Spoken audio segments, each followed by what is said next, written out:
Hello student, good evening. मैं अरविंद कुमार एक बार आपका फिर से स्वागत करता हूं बूस्टर नर्सिंग कैरियर पॉइंट की ऑनलाइन क्लासेस में।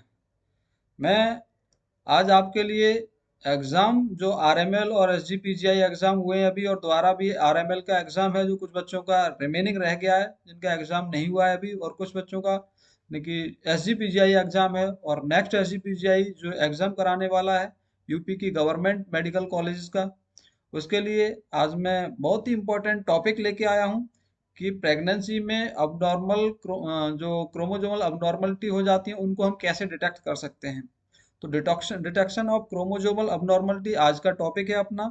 इस टॉपिक के अंदर मैं आपको तीन टॉपिक क्लियर कराऊंगा, जिसमें पहला होगा अल्फा फीटोप्रोटीन, दूसरा दूसरा होगा कोरियोनिक ब्लाई सैंपलिंग, और थर्ड टॉपिक है अपना कॉर्डोसिंथेसिस।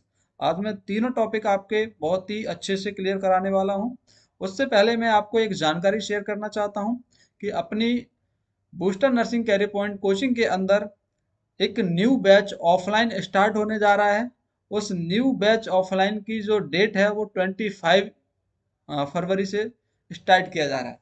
तो दोस्तों, इस वीडियो को ज़्यादा से ज़्यादा शेयर कर दें और सभी अपने दोस्तों को नोटिफाई कर दें कि बूस्टर नर्सिंग कैरियर पॉइंट में आपकी अपनी कोचिंग में एक अपना नया बैच स्टार्ट होने जा रहा है, जिसका टाइमिंग इवनिंग होगा, 2 बजे से लेकर 6 बजे तक टाइमिंग रहेगा।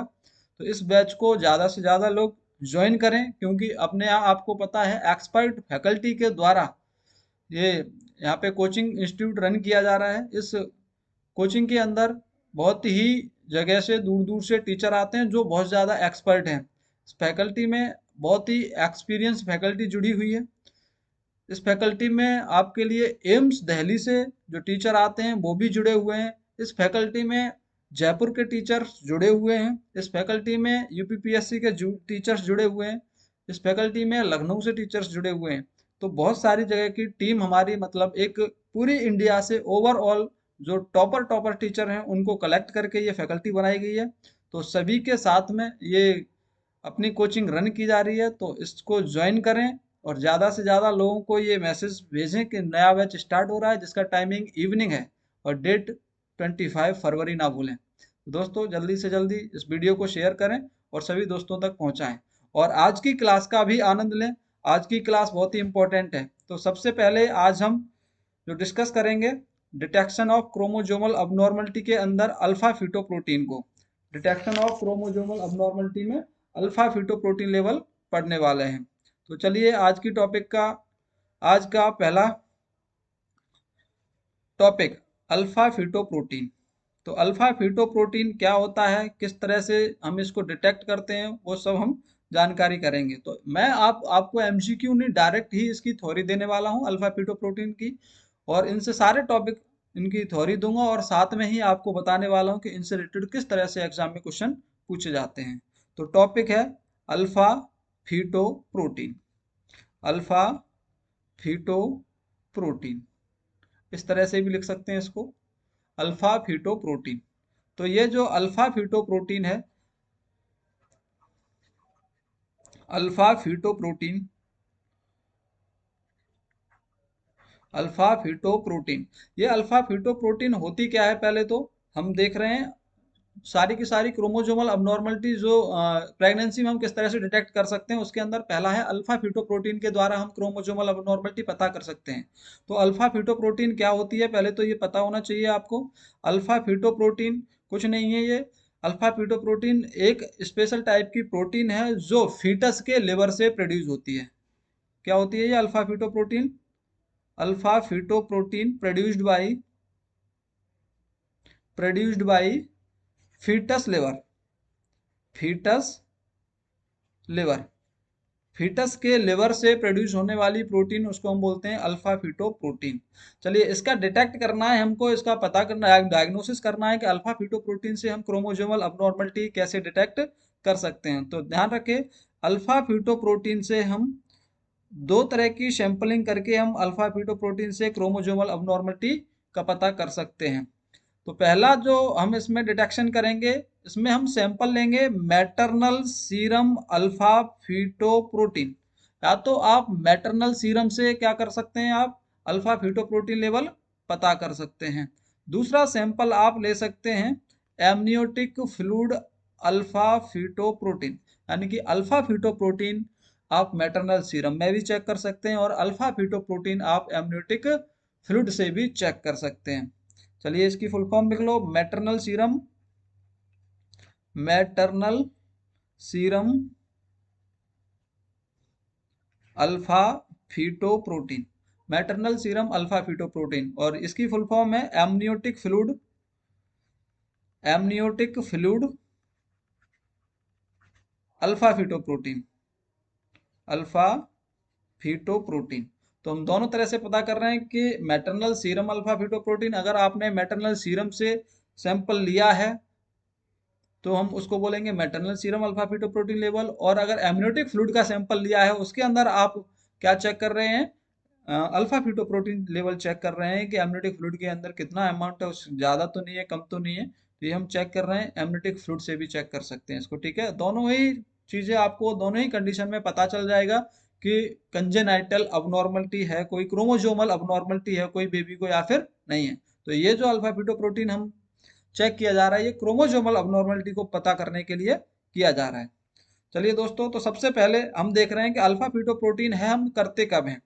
अल्फा फीटोप्रोटीन को हम चेक कब करते हैं, टाइम ड्यूरेशन कितना होता है इसका, अल्फा फीटोप्रोटीन लेवल चेक करने का टाइम ड्यूरेशन कितना होता है।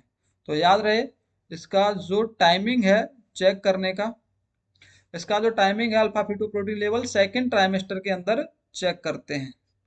कब चेक करते हैं इसको, सेकेंड ट्राइमेस्टर में, प्रेगनेंसी के सेकेंड ट्राइमेस्टर में ये टेस्ट परफॉर्म किया जाता है। कब किया जाता है ये, मेनली 13 टू 18 वीक्स पर, 13 टू 18 वीक्स पर ये टेस्ट परफॉर्म किया जाता है। चलिए आप पता कर रहे हैं, सबसे पहले हम पता कर रहे हैं यहाँ पे maternal serum alpha fetoprotein level, maternal serum alpha fetoprotein level, maternal serum alpha fetoprotein level. तो maternal serum alpha fetoprotein level है, ये कौन सी कंडीशन को बताएगा, कौन सी कंडीशन को, मतलब इस मैटरनल सीरम के अंदर हम सैंपल क्या लेंगे, मदर का ब्लड, जो फीमेल है, जो प्रेग्नेंट फीमेल है उसका हमें क्या लेना है यहाँ पे, उसका सैंपल में क्या लेंगे, मैटरनल सीरम, यानी कि उसका ब्लड लेंगे उस कंडीशन में। अब ये मैटरनल सीरम अल्फा फीटोप्रोटीन के अंदर जो अल्फा फीटोप्रोटीन है, अल्फा फीटोप्रोटीन, या तो इसका लेवल इंक्रीज हो सकता है या फिर अल्फा फीटोप्रोटीन का लेवल क्या हो सकता है, डिक्रीज हो सकता है। दो कंडीशन देखने को मिलेंगी, या तो इसका लेवल क्या मिलेगा, इंक्रीज, या फिर इसका लेवल क्या मिलेगा, डिक्रीज, दो ही कंडीशन मिलेंगी। अगर अल्फा फीटोप्रोटीन का लेवल कम देखने को मिलता है, अल्फा फीटोप्रोटीन का लेवल कम देखने को मिलता है या फिर ज्यादा देखने को मिलता है, तो कौन सी कंडीशन हो सकती है, हाँ जी, कौन सी कंडीशन हो सकती है। नॉर्मल अमाउंट कितना होता है पहले पता करना है आपको, इस मैटरनल सीरम अल्फा फीटोप्रोटीन का नॉर्मल लेवल कितना होता है। तो इसका नॉर्मल लेवल है 38 to 45 nanogram per M L, 38 to 45 nanogram N G per M L. इसका जो नॉर्मल वैल्यू है 38 से 45 N G per M L होता है। अगर इसकी वैल्यू ज़्यादा हो रही है तो कहीं ना कहीं इसकी वैल्यू कितने से ज़्यादा हो रही होगी, more than 45 N G per M L से ज़्यादा ही हो रही होगी। या फिर इसकी वैल्यू कम हो रही है तो कम कितनी हो रही होगी, less than 38 N G per M L से कम हो रही होगी। तो दोनों ही कंडीशन में हम पता कर रहे हैं, अगर इसकी वैल्यू ज़्यादा हो जाए तो कौन सी कंडीशन हो सकती है और कम हो जाए तो कौन सी कंडीशन आपको इंडिकेट करेगी। तो इस कंडीशन के अंदर अगर हम सबसे पहले देख रहे हैं कि अगर alpha fetoprotein level maternal serum के अंदर बढ़ता है तो कौन सी कंडीशन देखने को मिलती है। तो दोस्तों आपको आपको इससे याद रखना है, एक ट्रिक है, N R H M, N R H M A R, N R H M A R, N R H M तो सबको याद रहता है, एन आर एच एम और ए आर, आपको ए आर याद रखना है यहाँ पे। ठीक है, तो यहाँ से देखेंगे कौन सी कंडीशन में ये बढ़ता है। एन मीन्स क्या होता है, न्यूरल ट्यूब डिफेक्ट, यानी कि अल्फा फीटोप्रोटीन लेवल 45 से ज्यादा जा रहा है तो फीटस को क्या हो सकता है, न्यूरल ट्यूब डिफेक्ट हो सकता है। दूसरा आर से यहाँ पे इंडिकेट करता है आर एच इनकॉम्पैटिबिलिटी, आर एच इनकॉम्पैटिबिलिटी, दूसरी कंडीशन बताएगी आपको, अगर इसका लेवल ज़्यादा हो रहा है तो उस बच्चा सफ़र कर रहा होगा किससे, RH इनकॉम्पेटिबिलिटी से। तो कोई ना कोई कंडीशन यहाँ पे देखने को मिल सकती है अगर alpha fetoprotein level maternal serum के अंदर बढ़ा हुआ आ रहा है तो। एच से, एच मीन्स होता है यहाँ पे hepatocellular carcinoma, hepatocellular carcinoma, carcinoma. तीन कंडीशन अभी हमने पढ़ ली है। N means neural tube defect, R means RH incompatibility और H means hepatocellular carcinoma. NRH, और इसके अंदर M का मतलब होता है मल्टीपल प्रेगनेंसी, मल्टीपल प्रेगनेंसी। तो इस कंडीशन में भी एमनियोटिक फ्लूइड का level, sorry amniotic alpha fetoprotein का लेवल, सॉरी अल्फा फीटोप्रोटीन का लेवल बढ़ जाता है। ठीक है, अभी हम मैटरनल सीरम के अंदर चेक कर रहे हैं, तो मैटरनल सीरम में अगर इसका लेवल ज्यादा आ रहा है तो इंडिकेट करेगा न्यूरल ट्यूब डिफेक्ट को, RH इनकॉम्पेटिबिलिटी को, हेपेटोसेल्युलर कार्सिनोमा को और मल्टीपल प्रेगनेंसी को। तो NRHM से हमने मतलब देख लिया है। दूसरा रह गया है AR, ए और आर। ए मीन्स क्या है यहाँ पे, abdominal wall defect, A means abdominal wall defect,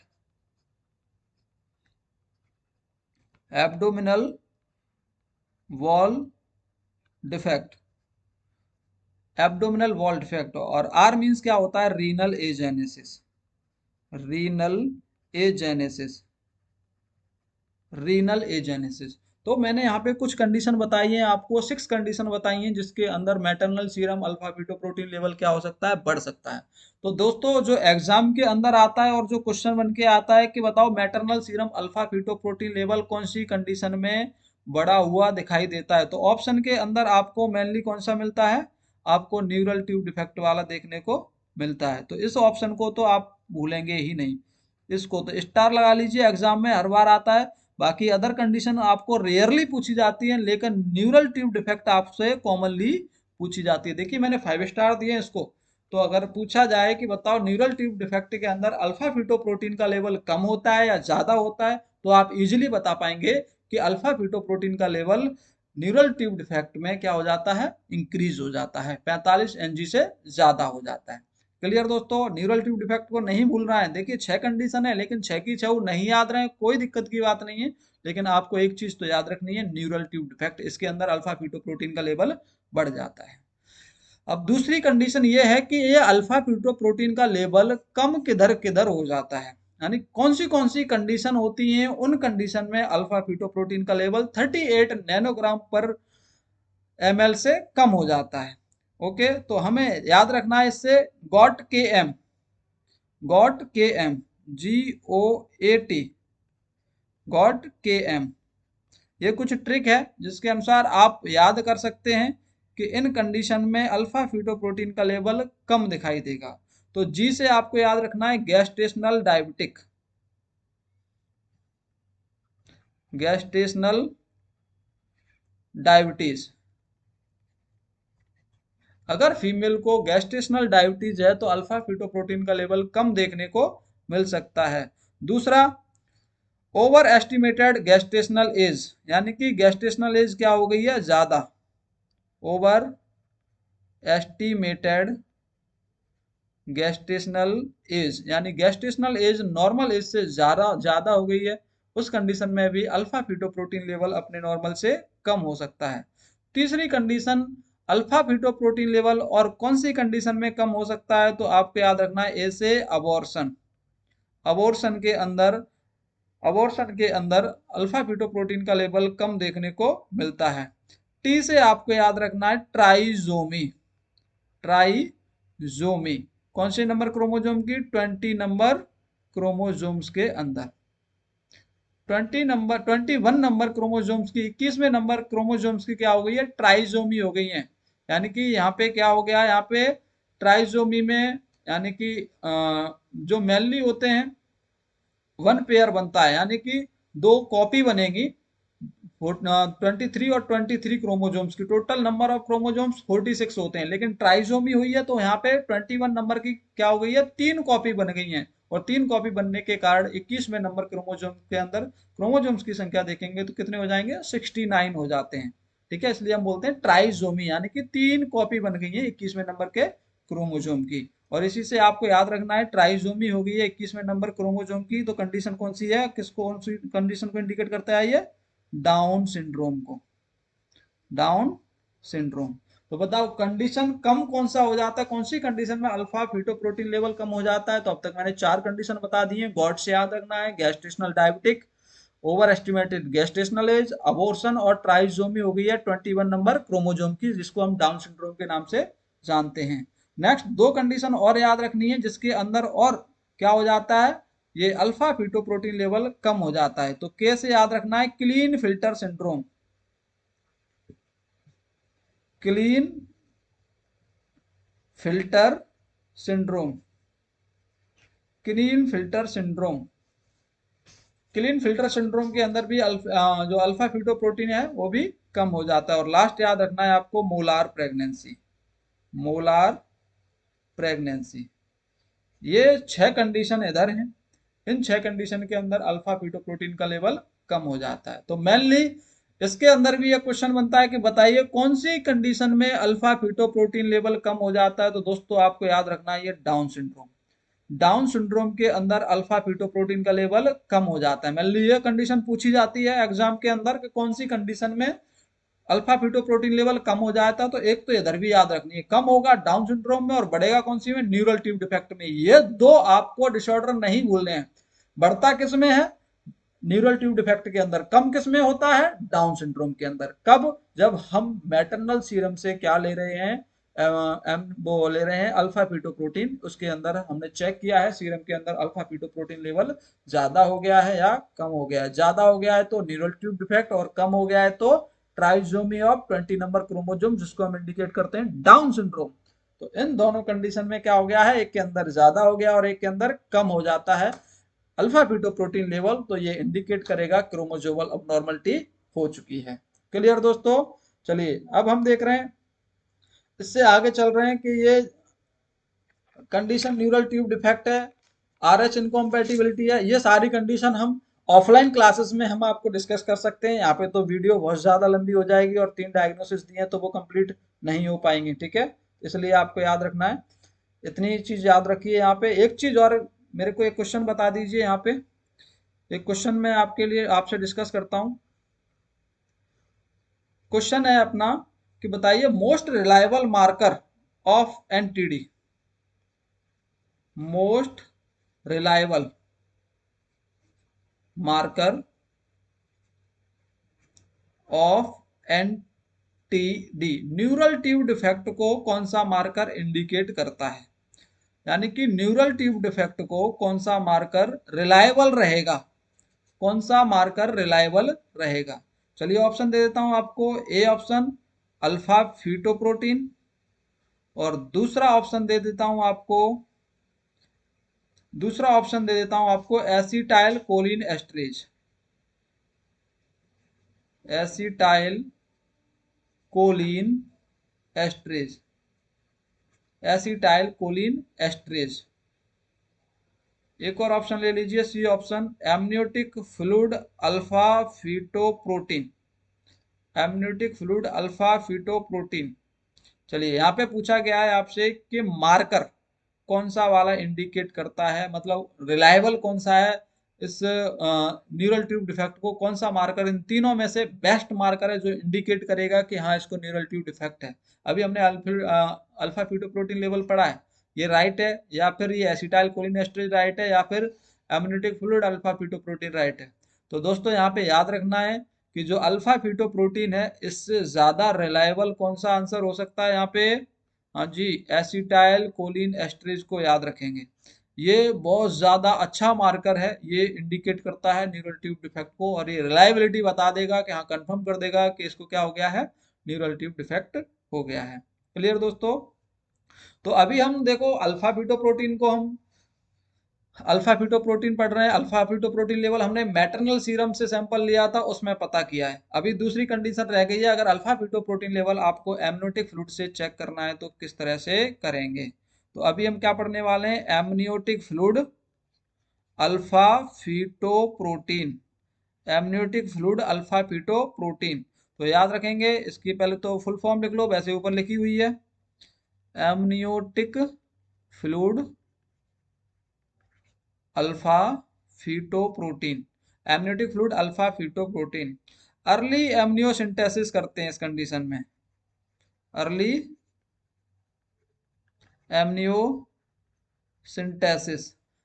early amniocentesis करते हैं। टाइम ड्यूरेशन कितना होता है इसका, अगर आप एमनियोटिक फ्लूइड से सैंपल ले रहे हैं तो इसका टाइम होगा 13 से 15 वीक, 13 से 15 वीक्स पर हम क्या करेंगे, एमनियोटिक फ्लूइड से सैंपल ले सकते हैं, किसके लिए, क्रोमोसोमल अबनॉर्मलिटी को पता करने के लिए, अल्फा फीटोप्रोटीन का।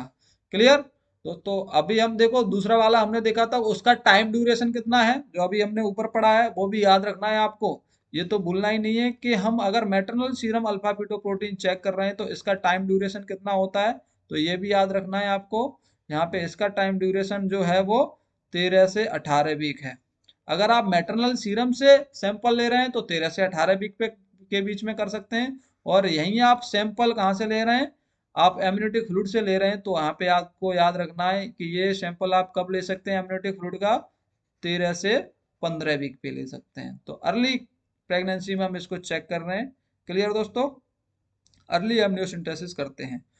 कंडीशन क्या इंडिकेट करेगी, अगर इसमें अल्फा फीटोप्रोटीन लेवल यानी कि amniotic fluid alpha fetoprotein level, amniotic fluid alpha fetoprotein level ज्यादा हो गया है, more than 20 mg, more than 20 mg, एक minute,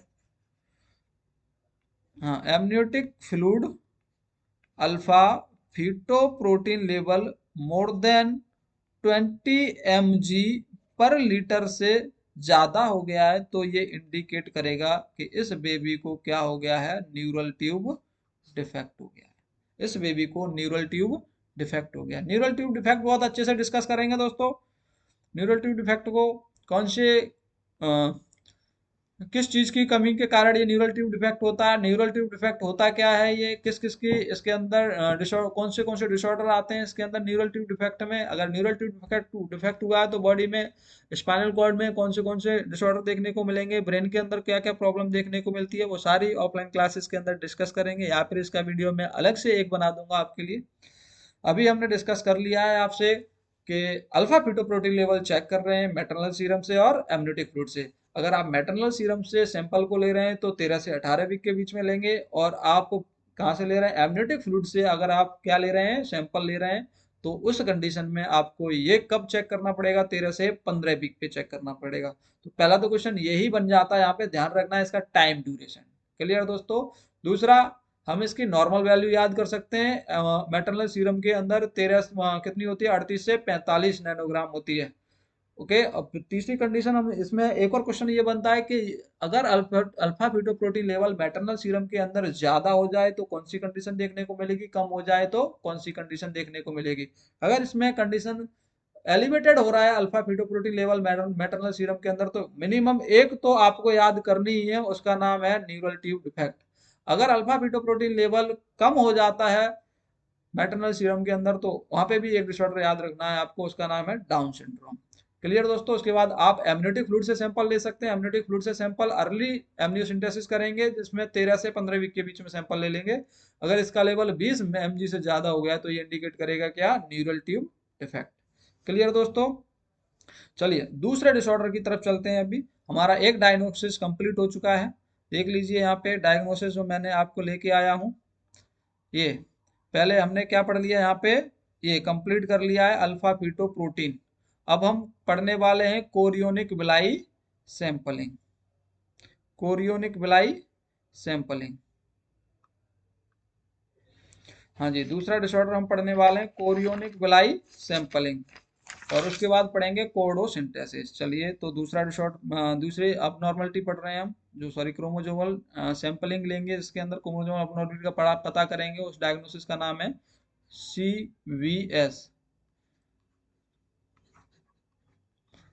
chorionic villi sampling, chorionic villi sampling, CVS के नाम से जानते हैं कोरियोनिक विलाई सैंपलिंग को। चलिए पहले तो पहला क्वेश्चन यही बनता है कि ये ज्यादा रिलायबल है क्रोमोजोमल अबनॉर्मलिटी के लिए। CBS more reliable, more reliable for detection of chromosomal abnormality. Chromosomal abnormality को पता करने के लिए अगर हम सभी डायग्नोसिस में पता करेंगे इसमें, तो सबसे ज्यादा रिलायबल कौन सा है? CBS होता है। चलिए कब इसको किया जाता है, परफॉर्म किस टाइम पे किया जाता है? तो याद रखना इसको हम टाइम जो है इसका परफॉर्म करने का वो होता है 10 वीक्स। 10 वीक्स पर हम परफॉर्म कर सकते हैं कोरियोनिक ब्लाई सैंपलिंग को। यानी कि होता क्या है, इसके अंदर सैंपल लिया जाता है, सैंपल लिया जाएगा, sample taken from Korean. Sample कहां से लेते हैं? कोरियन से लेते हैं। कैसे ले सकते हैं इसको? ट्रांस एब्डोमिनली भी ले सकते हैं, ट्रांस एब्डोमिनल, या फिर हम इसको ट्रांस सर्वाइकली भी ले सकते हैं, ट्रांस सर्वाइकली।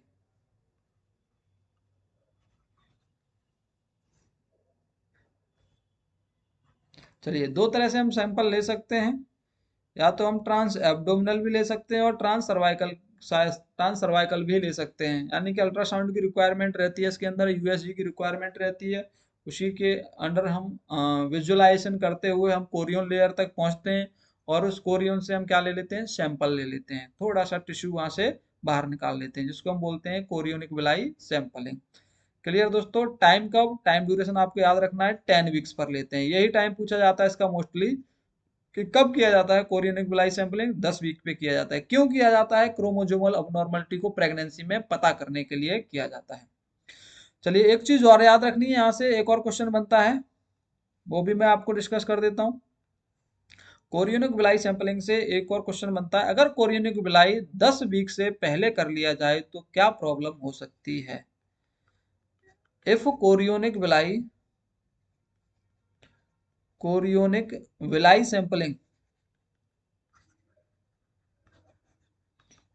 कब कर लें? Before 10 weeks, before 10 weeks. अगर कोरियोनिक विलाई सैंपलिंग हम 10 वीक से पहले कर लेते हैं तो कौन सी कंडीशन देखने को मिलेगी? तो इसमें एक कॉम्प्लिकेशन है कि अगर कभी भी हम 10 वीक से पहले अगर कोरियोनिक विलाई करते हैं तो उस कंडीशन में कॉम्प्लिकेशन क्या होगा? LRD, LRD, सॉरी ये LDD हो गया है, ये है LRD, LRD, limb reduction defect. क्या हो सकता है? Limb reduction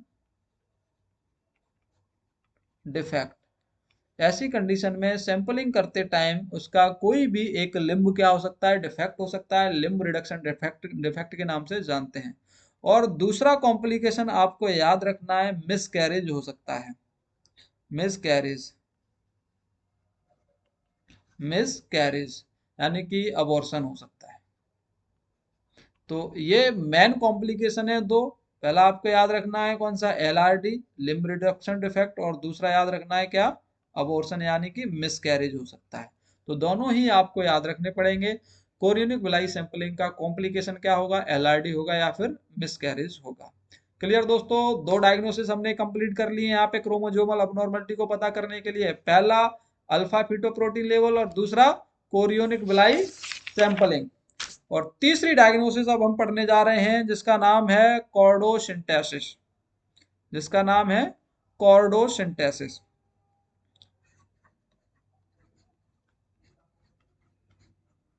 कॉर्डोसिंथेसिस। तो थर्ड डायग्नोसिस जो हम पढ़ने जा रहे हैं वो क्या है? कॉर्डोसिंथेसिस। तो दोस्तों याद रखना है कॉर्डोसिंथेसिस होता क्या है।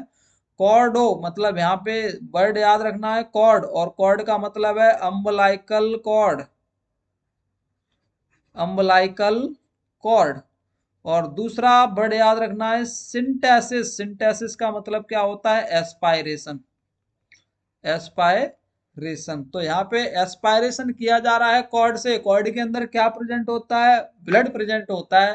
तो आप सबको पता है कॉर्ड के अंदर तो ब्लड प्रेजेंट है ना। अम्बलाइकल कॉर्ड है, उसके अंदर दो ब्लड वेसल्स, दो टाइप की ब्लड वेसल्स। एक तो कौन होगी? Umbilical when. और दो नंबर में होंगी कौन? Umbilical artery. आर्टरी दो होती है और वेन एक होती है। Total number of blood vessels तीन होती हैं अम्बलाइकल कॉर्ड के अंदर। तो उन ब्लड वेसल से क्या किया जा रहा है? यहाँ पे सैंपलिंग की जा रही है, वहां का सैंपल लिया जा रहा है, सिंथेसिस किया जा रहा है, यानी कि वहां से कुछ फ्लूइड को एस्पायरेट किया जा रहा है, कुछ ब्लड को एस्पायरेट किया जा रहा है। किसकी सहायता से? निडल की सहायता से। उस प्रोसीजर को बोलते हैं हम कॉर्डो सिंथेसिस। तो होगा क्या इसके अंदर? इसकी डेफिनेशन लिख लो। Aspiration of blood from umbilical cord. Aspiration of blood from umbilical cord. Umbilical cord. Umbilical cord से ब्लड को एस्पायरेट किया जा रहा है, उसी प्रोसीजर को हम बोल रहे हैं कॉर्डोसिंथेसिस। चलिए, इसका टाइम ड्यूरेशन भी याद रखना है, कब इसको किया जाता है, कौन से वीक पे इसको परफॉर्म किया जाता है कॉर्डोसिंथेसिस को। तो इसका टाइम ड्यूरेशन बहुत जरूरी है याद रखना। इसको किया जाता है 18 वीक्स पर। 18 वीक्स की प्रेगनेंसी पर हम क्या कर सकते हैं? कॉर्डोसिंथेसिस कर सकते हैं। इस कॉर्डोसिंथेसिस प्रोसीजर के अंदर कितना कलेक्शन किया जाएगा फ्लूइड का, यानी कि सैंपल कितना लिया जाएगा? तो सैंपल लेते हैं इसके अंदर 0.5 से लेकर 2 ml, 2 ml collection of blood. 2 ml collection of blood. Blood का कलेक्शन किया जा रहा है कितना? 0.5 से लेकर 2 ml ब्लड लिया जा रहा है इसके अंदर। क्लियर दोस्तों? अब इसको लेबोरेटरी भेज के पता किया जाएगा, यानी कि इस ब्लड की क्या की जाएगी? स्टडी। क्या करेंगे? Study of blood. अब लेबोरेटरी में ये जाएगा और लेबोरेटरी के अंदर टेक्नीशियन क्या करेगा इसमें? हाँ जी, पता करने की कोशिश करेगा क्या कि बच्चे को कोई प्रॉब्लम तो नहीं है, क्रोमोसोमल अबनॉर्मलिटी तो नहीं है। चलिए, इस ब्लड के अंदर चेक किया जाएगा। मान लीजिए इसके अंदर पता करते हैं कि बच्चे को क्या तो नहीं है, हाँ, बच्चे को कोई RH इनकॉम्पैटिबिलिटी तो नहीं है। हाँ जी, तो इसलिए हम इसको पता करने के लिए, RH इनकॉम्पैटिबिलिटी का पता करने के लिए सैंपल लेते हैं, कॉर्डोसिंथेसिस करते हैं। कोरिनिक जो अम्बलाइकल कॉर्ड है वहां से सैंपल लिया जाता है। तो मान लीजिए इस कंडीशन में जो बेबी होने वाला है उसका फादर कैसा है? पॉजिटिव। फादर कैसा है? पॉजिटिव। और दूसरी तरफ मान लीजिए मदर का ब्लड ग्रुप कैसा है? मदर ब्लड ग्रुप कैसा है? नेगेटिव। फादर का ब्लड ग्रुप और मदर का ब्लड ग्रुप क्या है? दोनों का अपोजिट। फादर का ब्लड ग्रुप पॉजिटिव है और मदर का ब्लड ग्रुप क्या है? नेगेटिव। नेगेटिव, यानी कि इस जो पॉजिटिव है यहाँ पे प्रेजेंस क्या है? एंटीडी, एंटीजन डी। फादर के ब्लड में क्या है? Present, present of antigen D, एक एंटीजन प्रेजेंट है। और इस मदर के ब्लड में क्या है? एब्सेंट है, absent of antigen, antigen D. यानी कि मदर के ब्लड में एंटीजन डी एब्सेंट है, तो मदर का ब्लड ग्रुप कैसा हो गया? नेगेटिव। और फादर का ब्लड ग्रुप में एंटीजन डी पॉजिटिव है, तो उसको हम क्या बोलते हैं? फादर का ब्लड ग्रुप पॉजिटिव है। तो ऐसी कंडीशन में अब आपको क्या करना है यहाँ पे? ऐसी कंडीशन में अब बच्चे का जब हम ब्लड ग्रुप चेक करते हैं कॉर्डोसिंथेसिस के द्वारा, तो बच्चा कैसा हो सकता है? यहाँ पे फीटस पॉजिटिव भी हो सकता है। यानी कि मान लो फीटस पॉजिटिव निकल आया, फीटस कैसा निकल आया? पॉजिटिव निकल आया। तो उस कंडीशन में अब क्या होगा? ये सैंपलिंग कब कर रहे हैं? 18 वीक पे। तो पॉजिटिव का पता हमें कब लगेगा? 18 वीक पे पता लगता है। तो अब बच्चा क्या हो गया है? पॉजिटिव हो गया है, RH पॉजिटिव हो गया है, एंटीडी पॉजिटिव हो गया है। ऐसी कंडीशन में याद रखना है बच्चों आपको, तो यहाँ पे पहली कंडीशन तो ये कि ये जो पहला बेबी है ये तो सरवाइव कर जाएगा, ये तो सरवाइव कर जाएगा।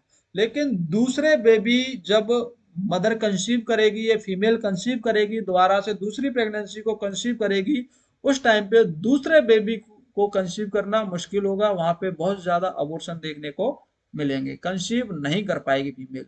क्योंकि इस फीमेल के अंदर क्या हो जाएगा? याद रखना है यहाँ पे क्या है, एंटीजन डी पॉजिटिव है फीटस के अंदर, एंटीजन डी प्रेजेंट है कहाँ पे,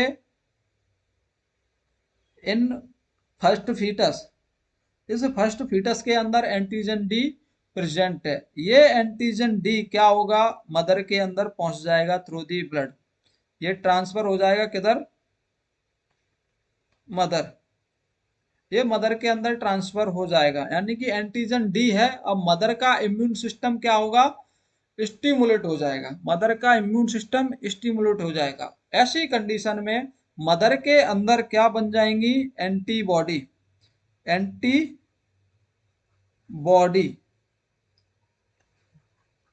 produce in maternal blood, maternal blood, इस मैटरनल ब्लड के अंदर क्या बन गई, एंटीबॉडी बन गई है, क्योंकि पहली बार जब बच्चा हुआ था तो उस टाइम पे एंटीजन था, तो मदर ने अपने पास, मदर की इम्यून सिस्टम ने अपने पास क्या बना ली, एंटीबॉडी बना ली, कि अब आगे से अगर ये एंटीजन डी आता है, अलग स्पेशल टाइप का ये एंटीजन है, ये आता है, तो उसको क्या करेंगी, किल करेंगी। तो ऐसी कंडीशन में जब नेक्स्ट प्रेगनेंसी फीमेल कंसीव करेगी और वो अगर पॉजिटिव होती है, तो ऐसी कंडीशन में क्या देखने को मिलेगा कि मदर की जो एंटीबॉडी थी वो क्या कर देंगी, डेस्ट्रॉय कर देंगी फीटस को, क्या करेंगी, डेस्ट्रॉय करेंगी फीटस को, क्योंकि ये एंटीबॉडी मदर के अंदर पहले बन चुकी थी, पहले बेबी में, पहला बेबी तो निकल गया था सही, लेकिन दूसरा बेबी अब सही नहीं रहेगा। ऐसी कंडीशन में दूसरे बेबी को क्या दिखाई देगा, बहुत सारी कंडीशन दिखाई देंगी, हीमोलाइटिक एनीमिया हो जाएगा उसके अंदर, जॉन्डिस देखने को मिलेगा उसके अंदर, डेथ हो सकती है पेशेंट की, है ना, उस बेबी की, है ना, वो सारी कंडीशन दिखाई देती हैं। तो यही कंडीशन है R H incompatibility, R H incompatibility. तो अब ऐसी कंडीशन को मैनेज करने के लिए आपको क्या देना है, इस कंडीशन में, in this condition, in this condition क्या करना है आपको, एडमिनिस्ट्रेशन करेंगे, administration of antigen D, of anti D, administration of anti D injection. एक इंजेक्शन आता है, ऐसी प्रेगनेंसी आपको पता चल गया कि ये बेबी किससे सफर कर, वो ये मदर सफर कर रही है, इस बेबी के, जिसके फीमेल के अंदर जो बेबी है वो क्या है, आर एच पॉजिटिव है, तो इस कंडीशन में इस मदर का क्या होगा, इसके अंदर एंटीबॉडी बन सकती है। तो इस कंडीशन में आपको क्या देना है, एक इंजेक्शन देना है, जिसका नाम क्या है, एंटी डी। और एंटी डी का ही दूसरा नाम जो हॉस्पिटल में आप सब लोग जानते हैं, रोगम के नाम से आता है, रोगम के नाम से आता है, ये आपको देना पड़ेगा। चलिए कब कब देते हैं इसको, कब कब देते हैं, तो आपको याद रखना है, एक तो प्रेगनेंसी में, जब प्रेगनेंसी कंटिन्यू होती है आपको पता चल जाता है, तभी उसी के तुरंत बाद दे देते हैं। यानी फर्स्ट टाइम आपको कब देना है, at 28 weeks of pregnancy, pregnancy में 28 वीक की प्रेगनेंसी पे देना है। और फिर आपको अगेन कब देना है, with in, with in 72 hours of delivery, with in 72 hours of delivery, delivery के 72 घंटे के अंदर अंदर देना होता है। इंजेक्शन कौन सा, रोगम डी, कौन सा इंजेक्शन दे रहे हैं, रोगम डी, रोगम डी दे रहे हैं। जो रोगम डी है वो कौन सा है, एंटी डी के नाम से आता है ये इंजेक्शन। चलिए ये इसका रूट याद रखना है, जो कई बार पूछा गया है एग्जाम के अंदर, कि रोगम डी का रूट कौन सा होता है। तो दोस्तों याद रखना है, इसका जो रूट है वो कौन सा, आईएम, आईएम दिया जाता है ये। दूसरा आपको इसकी डोज भी याद रखनी है, डोज भी इसकी बहुत बार पूछी गई है, कि जो रोगम डी है उसकी डोज कितनी देते हैं फीमेल को 72 घंटे के अंदर अंदर, 72 घंटे के अंदर अंदर जो इसकी दो डोज दी जाती है वो कितनी दी जाएगी, 300 माइक्रोग्राम, कितनी देते हैं, 300 माइक्रोग्राम देते हैं। और 300 माइक्रोग्राम किसके बराबर होता है, 1500 इंटरनेशनल यूनिट के बराबर होता है। तो दोनों ही याद रखने, डोज इसकी 300 माइक्रोग्राम देनी है, और अगर यूनिट में पूछा जाता है तो 1500 इंटरनेशनल यूनिट दिया जाएगा। एक चीज और याद रखनी है, इस एंटी डी इंजेक्शन जब हम देते हैं, ये anti D, anti D injection जो है वो कब कब दिया जाएगा। तो ये दिया जाता है अगर अबॉर्शन वाली कंडीशन है, प्रेगनेंसी को टर्मिनेट किया गया है, तो उस कंडीशन में इसकी डोज कितनी रहेगी, और अगर कंटिन्यू हुई है प्रेगनेंसी, फुल प्रेगनेंसी चली है, तो उस कंडीशन में इसको कितनी डोज देंगे। तो इसकी दो तरह से डोज देंगे। एक तो हम देते हैं 50 माइक्रोग्राम। 50 माइक्रोग्राम जो होता है वो कितना होता है, 200, 50 माइक्रोग्राम 250 इंटरनेशनल यूनिट के बराबर होता है। 50 माइक्रोग्राम 250 इंटरनेशनल यूनिट के बराबर होता है। और दूसरी कंडीशन आपको याद रखनी है, ये कब दिया जाता है, in case of abortion. In case of abortion, अगर अबॉर्शन वाली कंडीशन है तो उस कंडीशन में इसकी डोज कितनी जाती है, 50 माइक्रोग्राम या 250 इंटरनेशनल यूनिट। अगर डिलीवरी हुई है, तो उस कंडीशन में इसकी डोज कितनी दी जाएगी, तो वो भी याद रखना है आपको। हाँ जी, इसकी डोज 300 माइक्रोग्राम या फिर 1500 इंटरनेशनल यूनिट। कौन सी कंडीशन में, आफ्टर, कौन सी कंडीशन में दिया जाएगा ये, आफ्टर डिलीवरी। डिलीवरी हुई है, फुल डिलीवरी हुई है, 37 से 42 वीक की डिलीवरी हुई है, पूरी इसके बीच में हुई है, तो उसके बाद में इसकी डोज कितनी देते हैं, 300 माइक्रोग्राम देते हैं या फिर 1500 इंटरनेशनल यूनिट देते हैं। अगर अबॉर्शन हुआ है तो वहां पे उस कंडीशन में 50 माइक्रोग्राम या फिर 250 इंटरनेशनल यूनिट इसकी डोज दी जाती है। तो दोस्तों याद रखना है, इस कंडीशन में हम बात कर रहे हैं कॉर्डोसिंथेसिस की। तो कॉर्डोसिंथेसिस एक प्रोसीजर है जिसके अंदर अम्बिलिकल कॉर्ड से ब्लड को एस्पायरेट किया गया है। ड्यूरेशन कब किया जाता है इसको वो भी याद रखना है, 18 वीक्स की प्रेगनेंसी पे किया जाता है। कलेक्शन ऑफ फ्लूइड कितना लिया जाता है इसके अंदर, सैंपल कितना लेते हैं, तो वो भी याद रखना है, 0.5 से लेके 2 ml कलेक्शन लेते हैं ब्लड का। स्टडी किसकी करेंगे इसके अंदर, हाँ जी, ब्लड के अंदर हम चेक करते हैं। इसमें देखा जाएगा कि अगर फादर पॉजिटिव है, एंटीडी पॉजिटिव है, और मदर क्या है, नेगेटिव है, तो ऐसी कंडीशन में अगर बेबी क्या हो गया, फीटस पॉजिटिव हो गया है, फीटस पॉजिटिव हो गया है, तो इसमें एंटीजन डी, मतलब एंटीजन डी प्रेजेंट है ऐसी कंडीशन में फीटस के अंदर।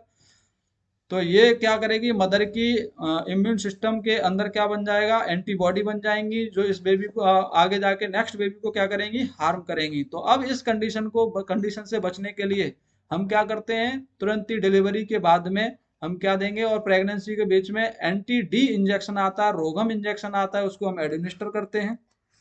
कब कब दिया जाता है, तो पहला याद रखना है आपको 28 वीक की प्रेगनेंसी पे दिया जाता है, और दूसरा याद रखना है विद इन 72 आवर्स। ये ज्यादा एग्जाम में पूछा जाता है, बहुत बार पूछा गया है। कब कब दिया जाता है, 72 घंटे के अंदर अंदर दिया जाता है रोगम डी। और अभी भी शायद एनआरएचएम और एसजीपीजीआई, सॉरी, इसमें आरएमएल के अंदर आया था ये एग्जाम, ये क्वेश्चन कि ये एंटी डी कब देते हैं, तो विद इन 72 आवर्स दिया जाता है आफ्टर डिलीवरी।